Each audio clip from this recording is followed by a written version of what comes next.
હા જોડશે ને એટલે જોજો ને રાયડું જાય ને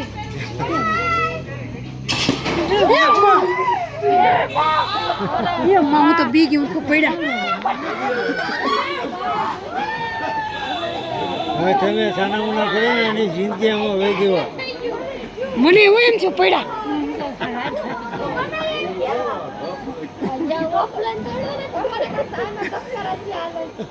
મને કેવી રાયડું નાખતી હતી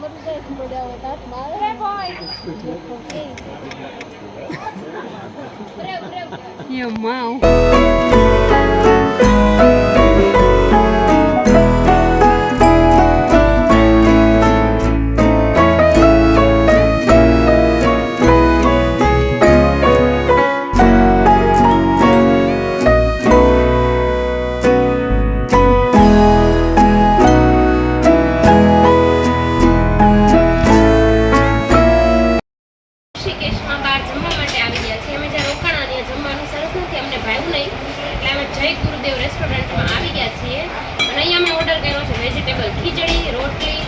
सेव टमेटाનું શાક રોજ બહારનું ખાઈને કંટાળી ગયા અને જો બહાર નીકળીને જે સેવ ટમેટાના શાકનો ઓર્ડર આપે ને એને ગુજરાતી કહેવાય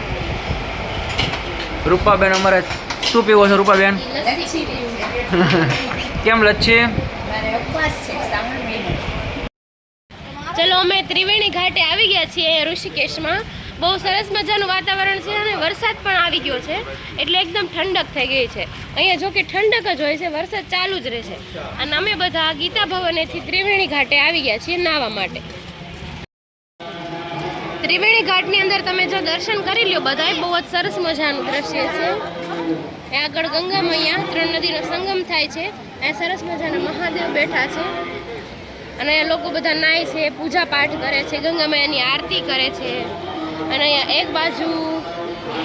ભગવાનનું કાર્ય શરૂ છે ગંગા મૈયાનું આ સરસ મજાનો છે ત્રિવેણી ઘાટ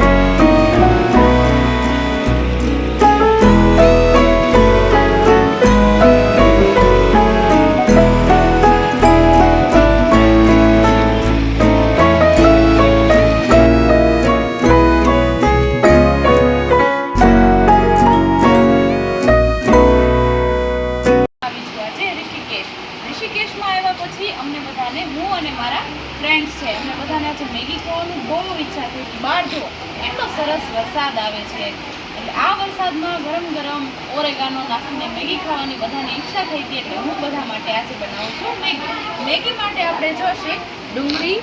લીલી મરચી વટાણા ટમેટા મેગી બનાવવા માટે અમારે તો રસોડું કે આ કાંઈ વાસણ અહીંયા તો હોય નહીં ઋષિકેશમાં પણ અમારી બાજુમાં જે બેન છે પાટણના એમણે રૂમ રાખીને અહીંયા વાસણ ને બધું વસાવ્યું છે એટલે એમણે અમને આજે મેગી બનાવવા આપી છે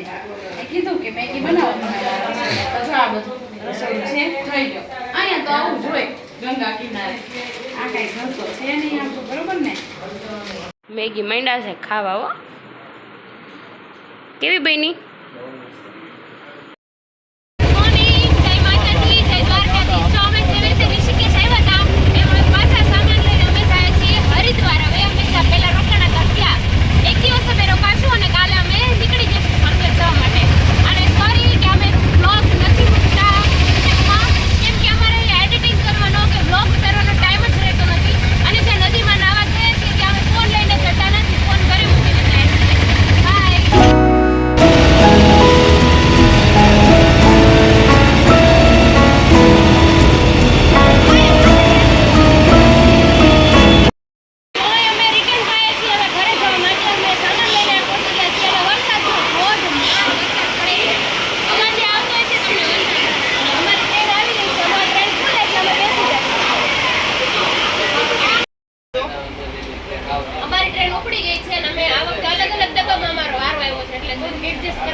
मंगलम भगवान विष्णु